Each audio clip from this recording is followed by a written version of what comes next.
Le Sénégal, notre pays, traverse l'un des moments les plus sombres, les plus inquiétants, les plus lourds d'incertitude de sa jeune vie de nation indépendante.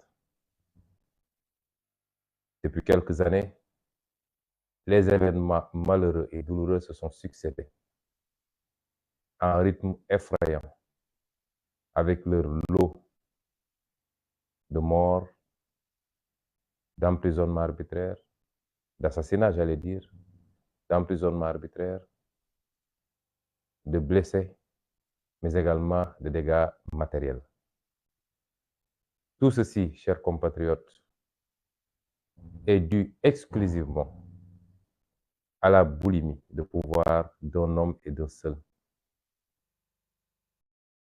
à qui le peuple sénégalais a tout donné, puisqu'il lui a permis, parmi 17 millions de Sénégalais, de pouvoir exercer 2 mandats présidentiels consécutifs.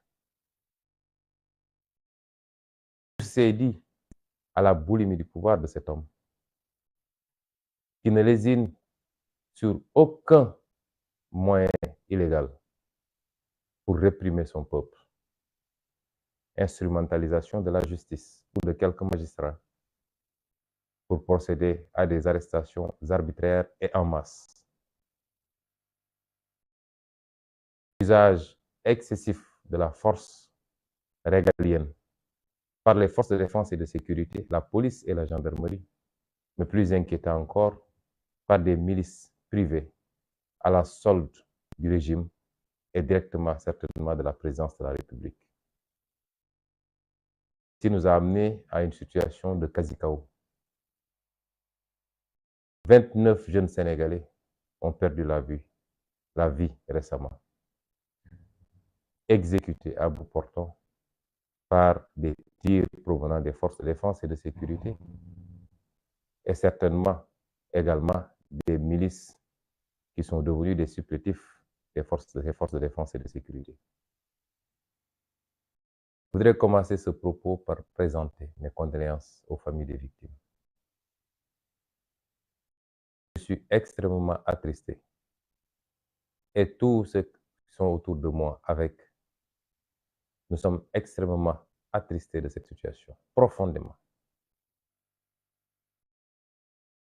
Personne ne peut mesurer notre douleur face à ces jeunes à la force de l'âge qui n'ont fait que revendiquer des droits sur la base d'une autorisation constitutionnelle à manifester dans ce pays et qui sont retrouvés à la merci de forces de défense et de sécurité qui ont fait un usage injustifié, inapproprié, disproportionné des armes létales pour en abattre quelques-uns. Rien, absolument rien ne peut justifier ça. Aucune excuse ne peut être trouvée à ces forces de défense et de sécurité.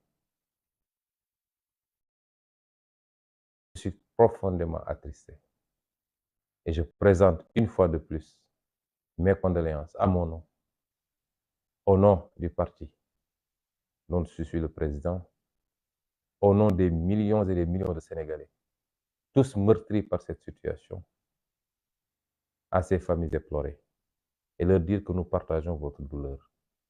J'aurais aimé pouvoir me déplacer et venir vous voir chacun dans son foyer, comme je l'avais fait après les événements de mars 2021 pour vous présenter mes condoléances. Mais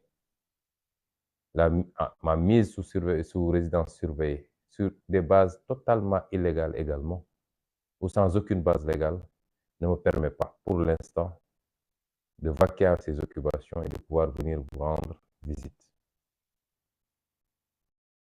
Le plus choquant dans tout ça, c'est que le président de la République, jusqu'au moment où je parle, c'est-à-dire 26 jours après les événements, n'a absolument pas daigné s'adresser à vous, parents éplorés, pour vous présenter ne serait-ce que des condoléances. Et encore moins s'adresser au peuple se prononcer sur ces événements. Ailleurs, pour un seul cas, le président de la République se prononce immédiatement pour condamner. Et la justice se saisit immédiatement de l'affaire pour ouvrir une instruction et procéder à des mesures immédiates. D'ailleurs, lorsqu'il y a des bavures policières,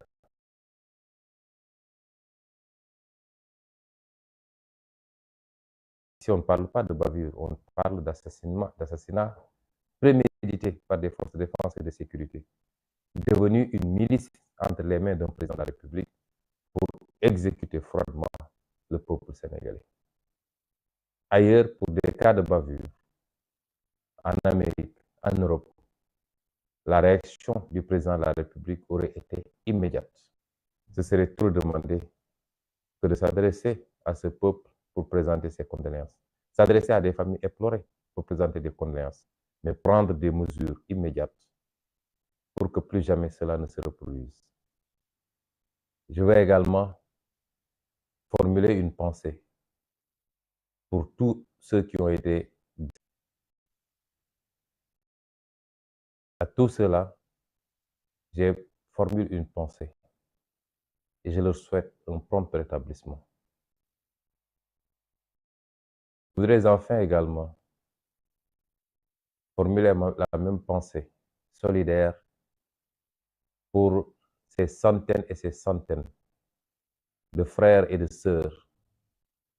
Au dernier décompte, nous en étions à presque 700 qui sont aujourd'hui dans les geôles du régime, arbitrairement arrêtés et emprisonnés et renvoyés en instruction pour la simple raison qu'ils savent que s'ils les présentent à un juge dans le cadre d'une procédure en flagrant délit, ils ne passeraient pas une journée de plus en prison. Voilà le vrai visage du régime du président Macky Sall. Mais je voudrais demander aux jeunes Sénégalais, à la jeunesse sénégalaise de manière générale, à l'ensemble du peuple sénégalais, que ces tentatives d'intimidation par l'usage excessif, le recours excessif à la force, ne vous découragent absolument pas par rapport au combat que nous avons initié ensemble, voilà quelques années. Un combat de vertu, de principe, un combat pour la reprise en main de notre destin national, un combat pour la fin de l'impunité, de la corruption, un combat pour une bonne redistribution de la richesse nationale. Il n'y a pas d'autre voie pour le Sénégal et pour l'Afrique plus globalement. Et notre génération doit impérativement gagner ce combat. Autrement, nous allons continuer à nous enfoncer dans les abîmes du sous-développement pendant que le monde décolle. Nous allons continuer à être cette entité insignifiante dans le concert des nations. Et je parle du continent africain dans sa globalité, a fortiori notre frêle pays qu'est le Sénégal. Nous n'avons pas le droit à l'échec. Et c'est pourquoi aujourd'hui, plus que jamais, nous devons faire montre de détermination, de fermeté. Nous devons avoir peur d'absolument rien. Et je voudrais appeler cette jeunesse, je voulais appeler ce peuple dans son entièreté, à comprendre que tout ce qu'on a fait jusqu'à présent n'était que préparation en réalité par rapport à ce combat final qui nous interpelle maintenant. Nous avons 7 mois pour en finir avec un système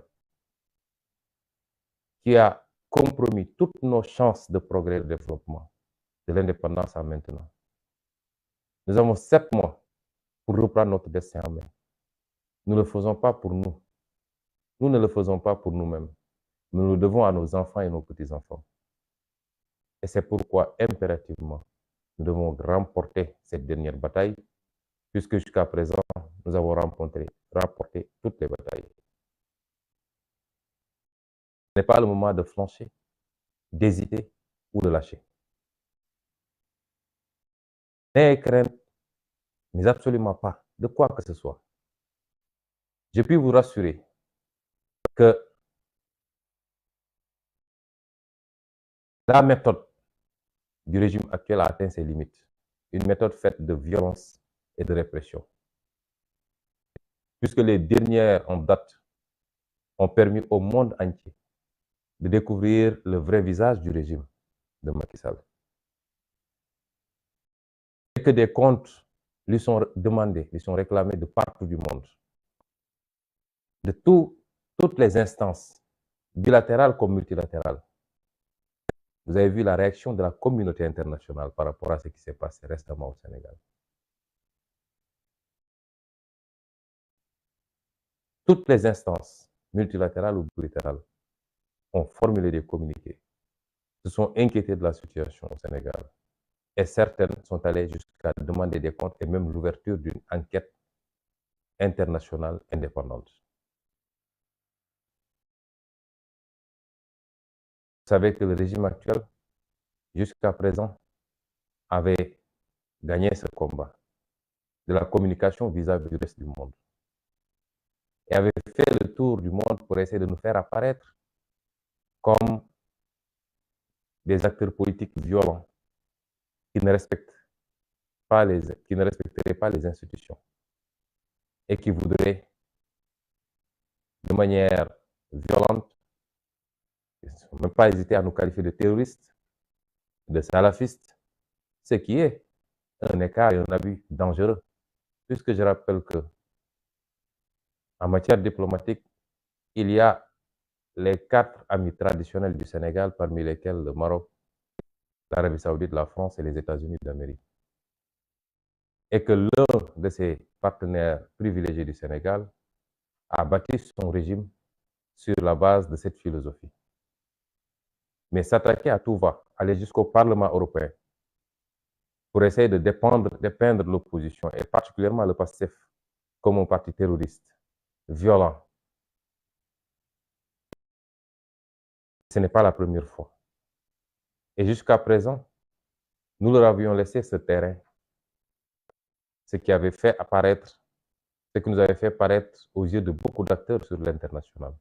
Et je m'en suis rendu compte quand j'ai accepté de recevoir et discuter avec beaucoup d'émissaires de pays étrangers. Ce qui nous avait fait apparaître donc comme ce qu'ils ont décrit. Aujourd'hui, le monde a pu ouvrir les yeux subitement sur le Sénégal et a compris que ce monsieur qui faisait le tour du monde pour jouer au grand médiateur, qui voulait apparaître comme le grand timonier de l'Afrique, un dirigeant hors pair, d'un pays connu pour sa stabilité politique et sa démocratie, eh bien, le monde entier a découvert aujourd'hui qu'il n'en était absolument rien. Cela est une grande victoire. Qu'il n'ait pas eu le courage de se prononcer et de s'adresser à son peuple après la tuerie sauvage de 29 jeunes Sénégalais, pour aller ensuite se promener en Ukraine et déposer des bougies, est symptomatique du mépris, du dédain que ce monsieur éprouve pour ce peuple qui lui a tout donné. Et c'est pourquoi je dis à ces jeunes, n'ayez plus crainte de quoi que ce soit. Je puis vous assurer, au-delà des discours que vous entendez, que jamais plus le président Macky Sall ne sortira des milices dans ce pays pour s'attaquer à vous en cas de manifestation. Jamais plus. Je peux vous assurer que sa politique de répression carcérale a atteint ses limites parce qu'aucune de ces prisons aujourd'hui ne peut plus contenir des détenus politiques. Toutes les prisons sont pleines. Je peux vous assurer que ces forces de défense et de sécurité, qui ces dernières années ont été complètement dévoyées de leur mission pour être au service exclusif de la répression politicienne de Macky Sall, ils regarderont à plusieurs reprises avant de réprimer sauvagement et de tirer à bout portant sur vous. La peur est dans l'autre camp. Et ce qui en atteste, c'est que depuis quelque temps, même en pleine fête de Tabaski, Il n'y a qu'un mot dans leur bouche et dans leur discours, c'est CPI. Parce qu'ils ont peur. Ils savent très bien la portée de cette plainte extrêmement bien faite, extrêmement détaillée et documentée. Ils savent la portée de cette plainte sur leur avenir. Ils savent très bien qu'ils ont été découverts, mis à nu, par rapport aux actes criminels qu'ils ont posés sur un peuple désarmé. Ils savent très bien qu'au-delà de l'image internationale désastreuse à laquelle qu'ils renvoient aujourd'hui à la communauté internationale, que ces procédures devant des juridictions internationales ou étrangères, parce que ça ne se limite pas à la CPI, que ces procédures iront à leur terme, s'il plaît à Dieu. Et c'est pourquoi il ne faut pas avoir peur. Nous devons continuer et finir ce combat. Chers compatriotes, le président de la République ou le président de l'Alliance pour la République a décidé de s'adresser à vous demain. Je veux vous prévenir, puisque nous avons une certaine classe politique qui pense que les méthodes politiques des années 80, 90 et même 2000 sont encore valables aujourd'hui, en 2023. Ils n'ont pas compris que le peuple sénégalais est un peuple lucide, mature, que personne ne peut manipuler aujourd'hui. Les deals et les combinaisons politiques d'une certaine classe politique, pour ne pas me répéter, qui après s'être retrouvés en sourdine et en coulisses pour élaborer des schémas qui tournent tous autour d'un seul impératif, c'est-à-dire comment invalider la candidature de Ousmane Sonko. Cette même classe politique, appuyée par une certaine société civile, s'est retrouvée au Palais de la République pour soi-disant organiser un dialogue national, dont le seul objectif, c'était comment faire pour écarter le président Ousmane Sonko de la course à la présidentielle de 2024. Ce qui va se passer les prochains jours n'est autre que la pose du dernier acte pour finir ce complot contre ma candidature. L'Assemblée nationale va être convoquée certainement en procédure d'urgence pour faire passer ces mesures tendant à réhabiliter certains candidats et à tout faire pour exclure un candidat qui semble être le mieux placé aujourd'hui pour remporter la prochaine élection présidentielle. Le président de la République ou le président de l'Alliance pour la République, parce que c'est lui qui va s'adresser à vous demain, n'est pas le président de la République, mais le président d'un parti politique, c'est-à-dire l'Alliance pour la République. Le président de la République, adepte de la violence, qui n'a pas réussi à réunir des maires de son parti et à leur donner injonction d'aller former des milices pour s'attaquer aux populations civiles, ce qui est une honte dans une république, une déchéance même. Le président de la République va s'adresser à vous demain. Il n'y a que deux hypothèses. Soit il déclare ne pas être candidat, ou alors il déclare sa candidature. Je voudrais anticiper sur ces hypothèses, parce qu'il ne faut pas qu'on se laisse endormir.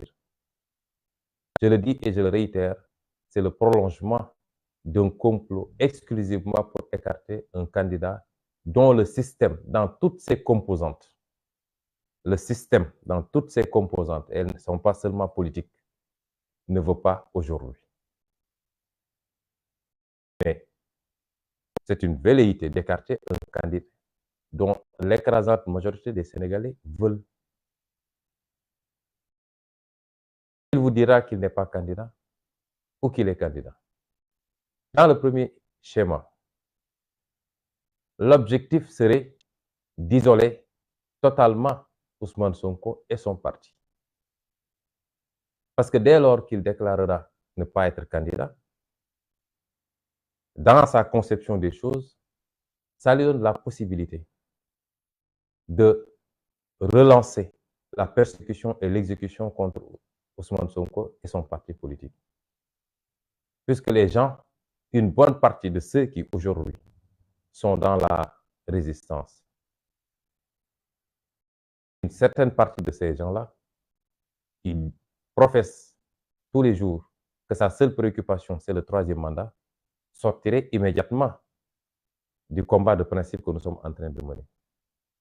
Et certains Sénégalais, et peut-être une partie de la communauté internationale, se dira que dès lors qu'il a renoncé à une troisième candidature, le reste, on peut laisser passer.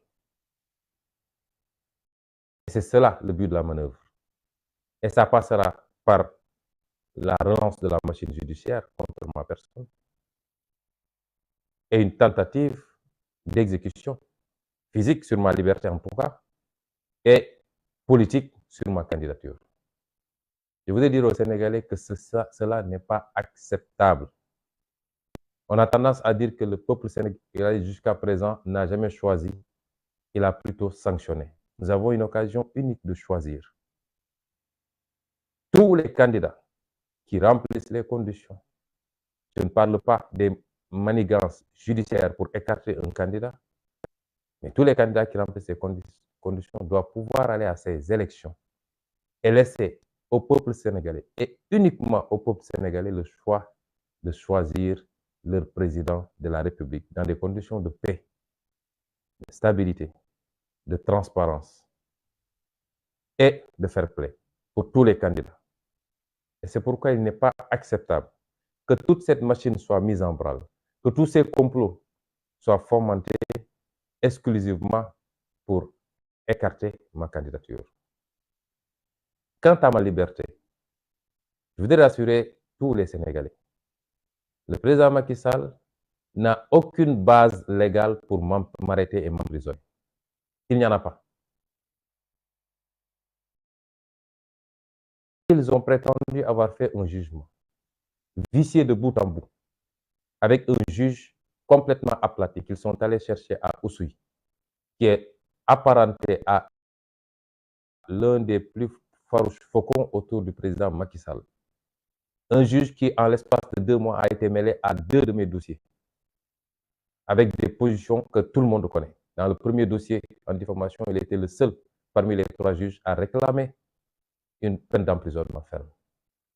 Et on revient 1 mois plus tard pour le nommer président de la composition qui devait juger l'autre dossier. Le monde entier sait que c'est une parodie de justice, qu'il n'en a absolument été rien d'un jugement digne de ce nom. Ils sont allés chercher d'Oussouye à 3 mois de ce procès. Et ce juge et une de ses assesseurs que nous connaissons bien, complètement à la solde du régime, a fait sa parodie pour aboutir à une condamnation qui fait du Sénégal la risée du monde. Vous accusez quelqu'un de viol et de menace de mort. En son absence, en l'absence de ses avocats, malgré son absence et celle de ses avocats, vous n'avez aucun élément pour le condamner des faits pour lesquels il était poursuivi. Vous l'acquittez pour aller inventer des délits qui n'existent nulle part dans un pays digne de son nom, dans une démocratie. Simplement parce qu'il fallait avoir une condamnation pour empêcher sa candidature. Qu'à cela ne tienne. Je voudrais simplement dire qu'au sortir de ce jugement, ils ont prétendu m'avoir jugé par contumace.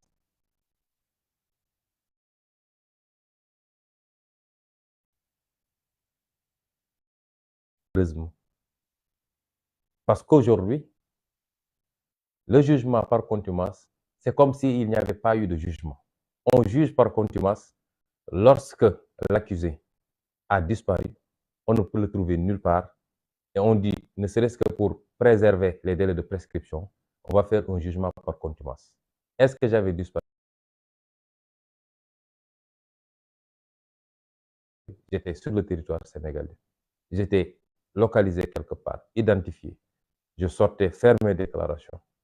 Je n'ai pas reçu de convocation.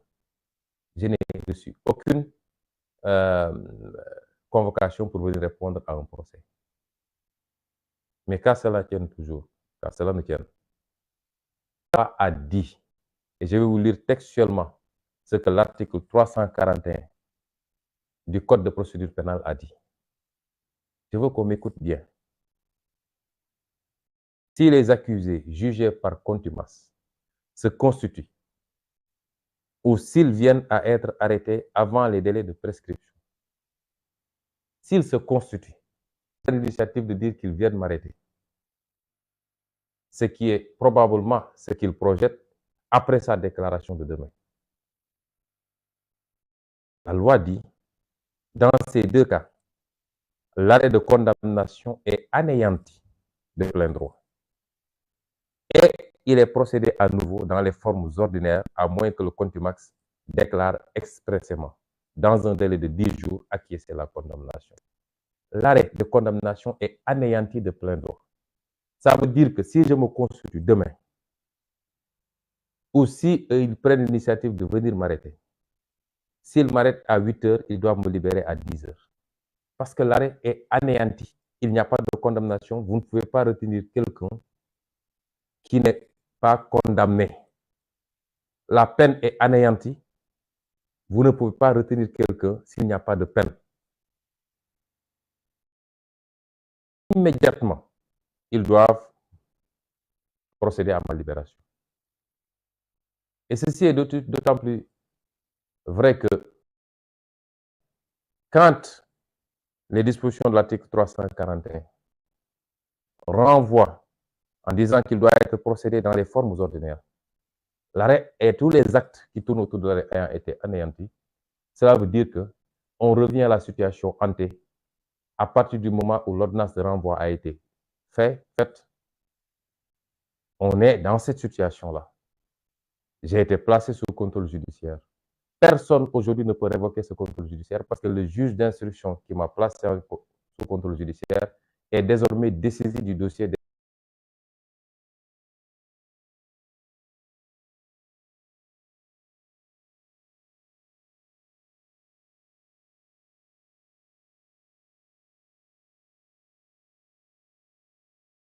alors que le renvoi a été prononcé.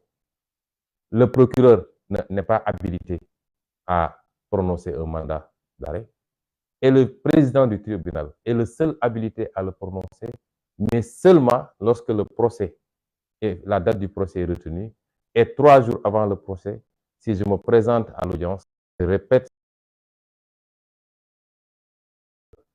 puisque c'est lui qui actionne le procureur. Si aujourd'hui, on se lève pour dire qu'on arrête Ousmane Sonko, il ne faut pas que les gens pensent que c'est le procureur.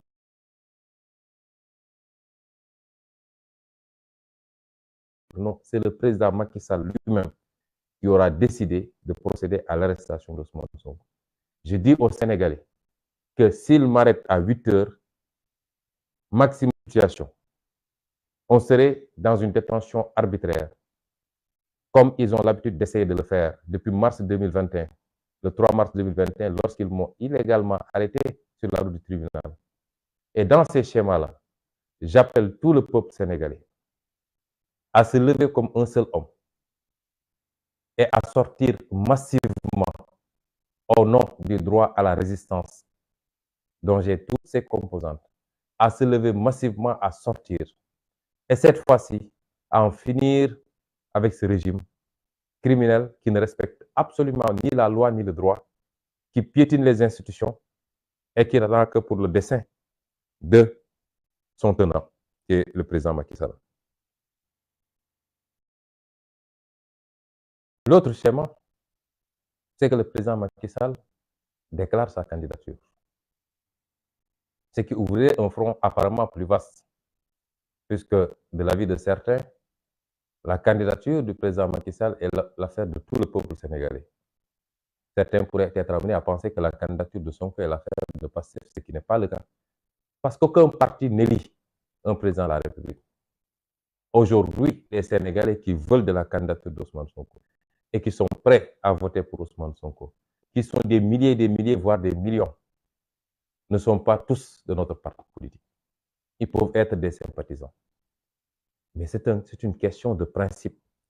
au nom des principes et des valeurs, au nom de la démocratie, devrions-nous continuer à accepter qu'un seul homme parmi 17 millions ait un droit de vie et de mort politique sur qui il veut, et à chaque élection présidentielle ait le pouvoir, en instrumentalisant une justice totalement aplatie, de dire tel sera candidat et tel ne le sera pas.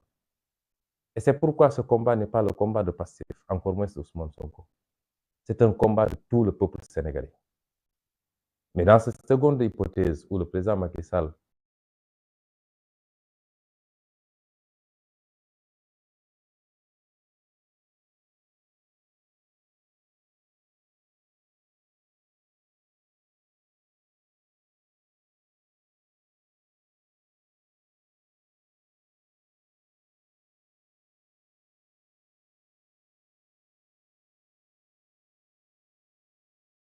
déclarerait sa candidature, je crois qu'il incombe à tout le peuple sénégalais de se mettre debout, de lui faire face et de dire non.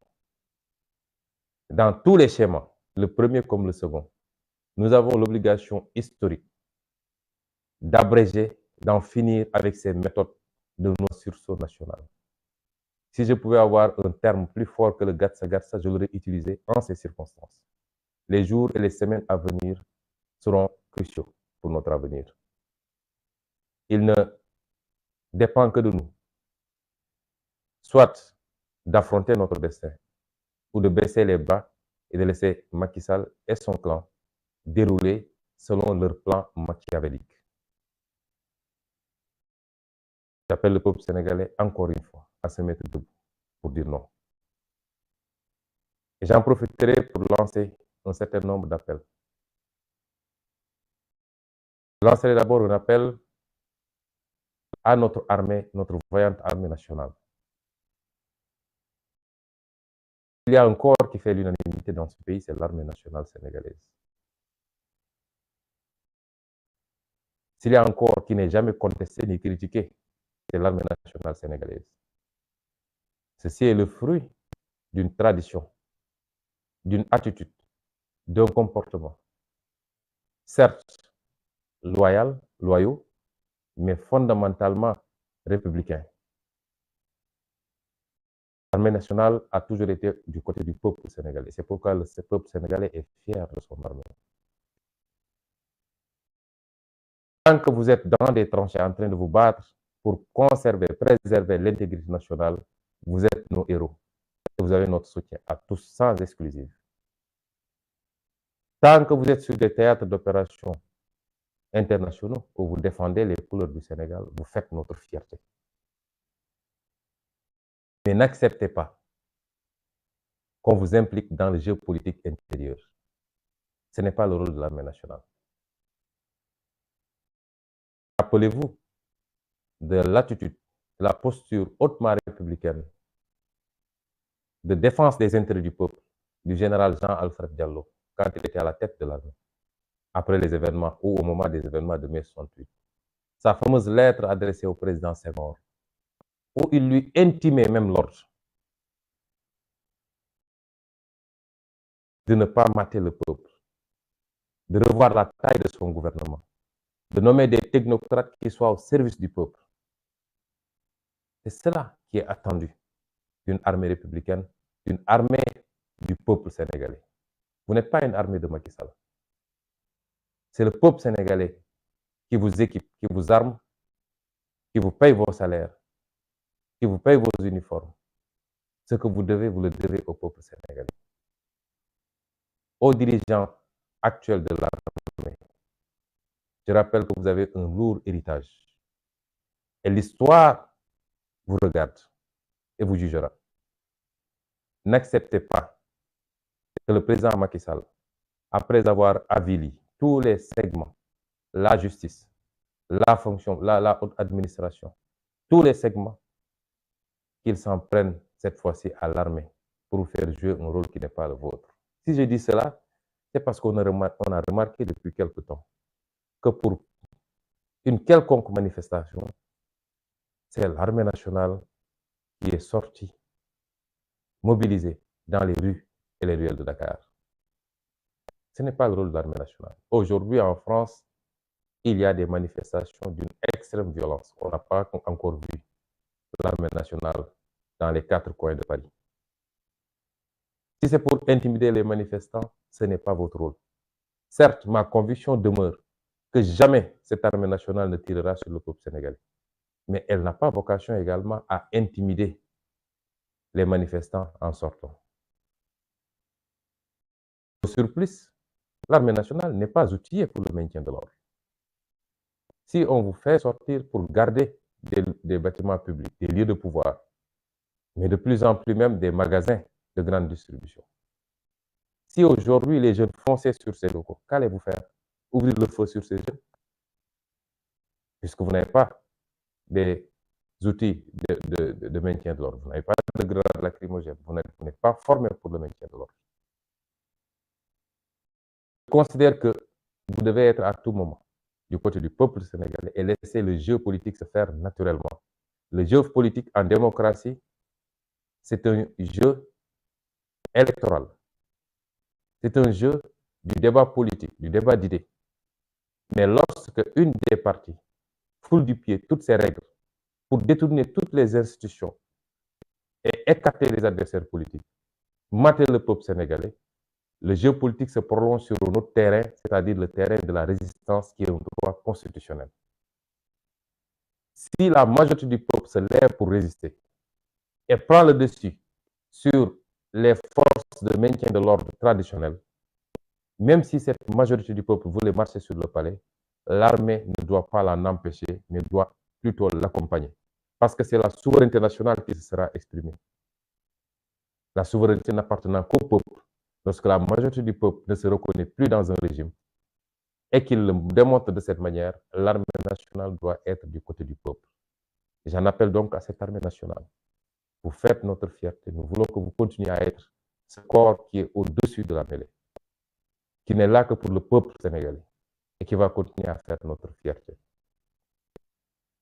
Aux forces de défense et de sécurité classiques, la police et la gendarmerie, transformées aujourd'hui en milices supplétifs du président Macky Sall, comme j'ai dit.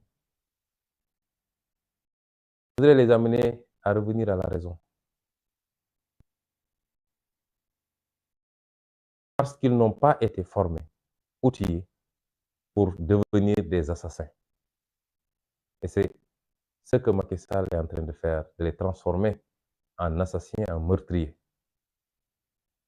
Si vous êtes dépositaire aujourd'hui de la puissance régalienne, si vous avez des armes, c'est pour protéger le peuple et non pas l'utiliser contre le peuple.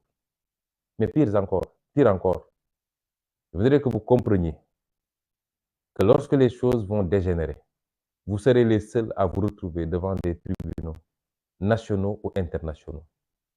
Et la dernière sortie du ministre des Affaires étrangères devrait vous édifier, puisqu'elle a dit sur un plateau de télévision, d'une télévision étrangère, que ce ne sont pas des milices qui ont ouvert le feu sur les populations, mais bien les forces de défense et de sécurité, en invoquant la légitime défense. Ce qui vous enfonce, vous, les forces de défense et de sécurité.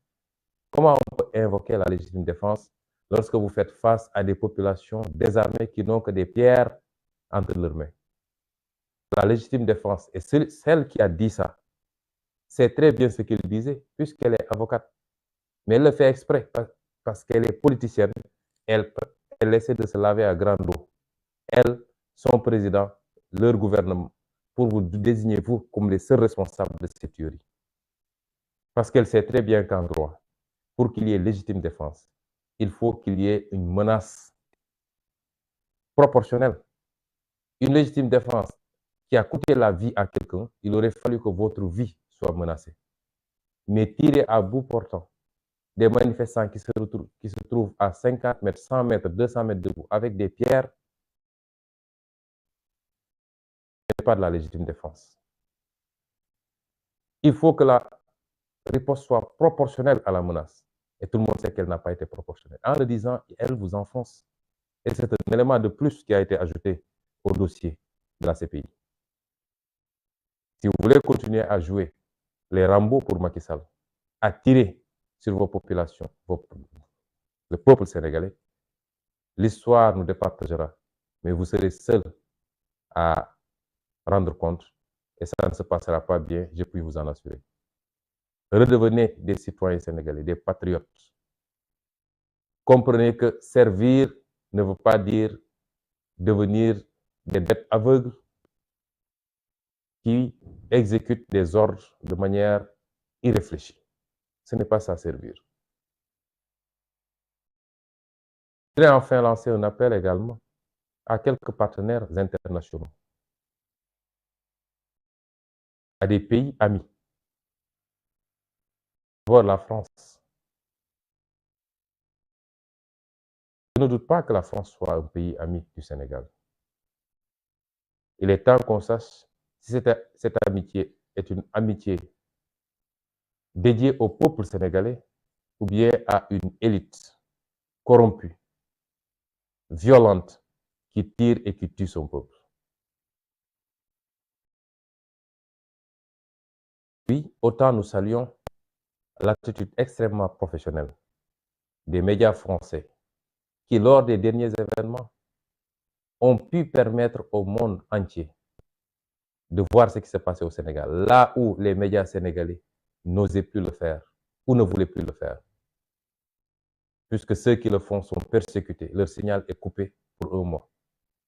Et d'autres refusent de le faire parce qu'ils veulent simplement jouer le jeu de ce pouvoir à l'agonie. Les médias internationaux, de manière générale, et particulièrement les médias français, ont été d'un professionnalisme qu'il faut saluer. Oui, quand les choses sont faites correctement, il faut le dire. Ce n'est pas une faveur qui nous est faite. Ils ont fait leur travail, c'est-à-dire informer juste et vrai. Ces médias français sont allés jusqu'à mettre à nu les mensonges et les manipulations du gouvernement sénégalais sur l'existence de milices aux côtés des forces de défense et de sécurité. Nous vous en félicitons. Autant nous apprécions cela. Autant nous respectons le communiqué du gouvernement français qui semble refléter la nouvelle doctrine française de neutralité, signifiant que le gouvernement français ne soutient ni le pouvoir ni l'opposition, mais se donne le droit d'être en contact avec tout le monde et de discuter avec tout le monde. Autant nous espérons que tout cela ne cache pas un double langage. Et pour cela, je souhaiterais demander au gouvernement français d'arrêter de collaborer militairement, policièrement et en tout autre terme de ce genre avec le gouvernement sénégalais pour les 7 prochains mois. Oui, tous les pays ont le droit d'entretenir des relations de coopération sur les questions de sécurité, de maintien de l'ordre. Et tous les pays ont le droit d'approvisionner ou de s'approvisionner en matière de matériel de gestion de l'ordre public. Mais lorsqu'un régime vire à la tyrannie, à la dictature, lorsqu'un régime tue et tire sur sa population, aucune démocratie digne de ce nom ne doit se permettre d'équiper ce régime, de l'approvisionner et de lui fournir les moyens de ses crimes. Et c'est pourquoi nous voudrions demander à la France, pour les 7 mois qui nous séparent de cette élection présidentielle, de s'abstenir de tout approvisionnement en matériel de répression du gouvernement sénégalais, de s'abstenir d'envoyer des conseillers militaires, policiers ou gendarmes, particulièrement, aux côtés du général Moussa Fall ou du commissaire Yag, qui sont les exécutants froids de cette besogne, de cette base besogne de Macky Sall consistant à terroriser ces populations. Nous en appelons à la sagesse de la France. Si tant est qu'elle soit, qu'elle demeure encore cette amie du peuple sénégalais.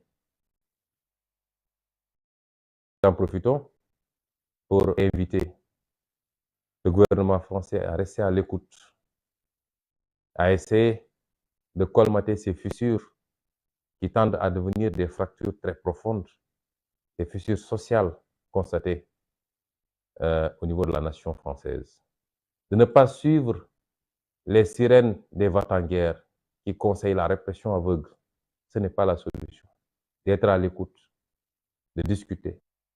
Je voudrais également lancer un appel à un pays nouvellement ami depuis l'arrivée de Macky Sall avec le Sénégal, qui est la Turquie.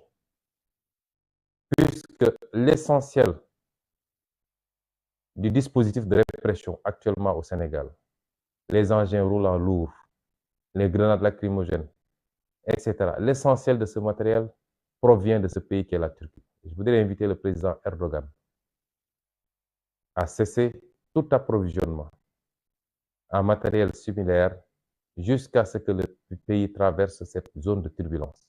Autrement, il se serait constitué complice des agissements du président Macky Sall parce qu'il aura fourni les éléments de répression. Il aura fourni les armes qui ont permis de tirer sur le peuple sénégalais.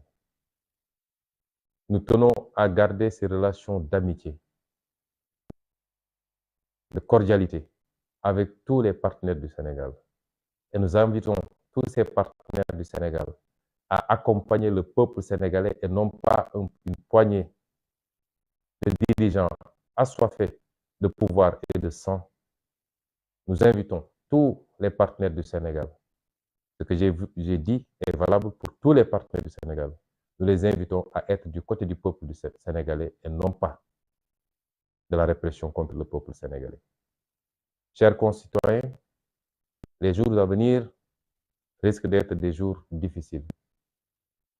Je voudrais vous inviter à vous tenir debout.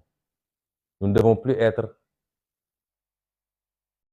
dans des postures défensives parce que jusqu'à présent, nous avons attendu que le régime de Macky Sall pose des actes pour réagir. Désormais, il nous faut agir.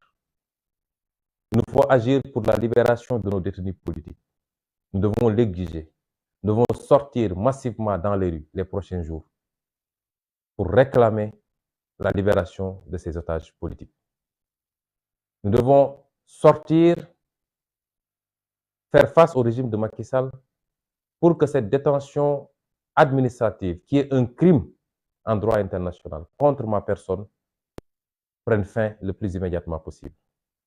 Nous devons sortir massivement pour affronter le régime Macky Sall et lui dire que ce ne sera pas à lui de choisir aux Sénégalais les candidats qui devront s'affronter pour la prochaine élection présidentielle, mais encore moins le prochain président de la République.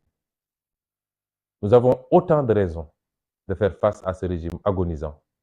Et c'est pourquoi je vous demande, ne serait-ce que pour la mémoire de ces dizaines de jeunes, on en a une cinquantaine qui sont décédés aussi aujourd'hui, ne serait-ce que pour la mémoire de ces jeunes, nous n'avons plus le droit de baisser les bras. Je vous invite, pour notre intérêt, pour notre destin commun, pour l'intérêt de nos enfants et de nos petits-enfants, à ne pas baisser les bras et à rester debout pour terminer ce combat. Je vous remercie.